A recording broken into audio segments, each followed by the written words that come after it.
everyone, this is Marissa with Sports Car Salvage, and I promised a video later today. Here it is. I recently removed the front clip from a 1976 Corvette. I've also begun removing some of the smaller fiberglass panels along the firewall and such. And I wanted to share some things that make it easier to complete these tasks.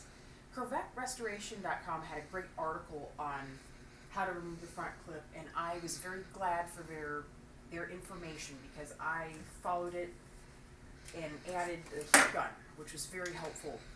This adhesive is very, very hard, and having the heat will soften it up. It's harder in some places than others because down around here it was applied very thickly, but this heat gun will help soften up this hard, brittle, very tough adhesive to separate them. I also used a razor knife, which they also suggested, to cut along the lines like this just before attempting to separate them. Basically, pre-score it so you've got a place to start. Right, kind of like dealing with cardboard or anything else. The cracks tend to follow each other, so having a line where you want it rather than where the fiberglass wants to go is much more helpful. And also with the razor knife, it's helpful to keep a diamond stone handy. Even though razor knife blades are disposable, they're sharpenable. Keeping a diamond stone in your pocket when you're doing something like this, she probably touched up the blade on that 50 times over the course of removing it, but she didn't have to change the blade. Yes, and also a hammer is helpful to help things along, like this flexible putty knife, heavy duty putty knife. It has a bit of a curve to it and a sharper edge, which you can tap along. Kind of spatula shaped.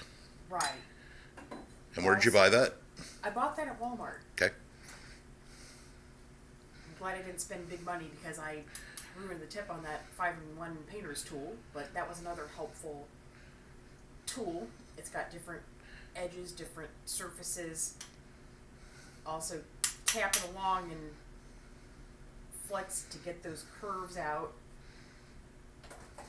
The other thing that was helpful was this wood chisel. Okay, yes, this camera stopped for a second, but I have the wood chisel that was also helpful in getting out these fiberglass panels. Why did you use a wood chisel instead of a metal chisel? Because it's flat on one side and has a cutting surface on the other. And again, it's a tool that can be sharpened and should be often. Yes. You know, carrying a $5 diamond stone, you just whip the edge on it real quick, take the wire edge off of it, and go right back to what you're doing. Right. I've had to retouch this twice already during this project, and I still have quite a bit of fiberglass left to go. But that's what I used. Simple stuff, nothing overly expensive. What about putty knives? I wouldn't recommend it for the front clip. Maybe for some of the more flexible things. Like I took off some door skins, and my flexible putty knife was one of the main tools for that. But the mastic on those is kind of more rubber-like, right?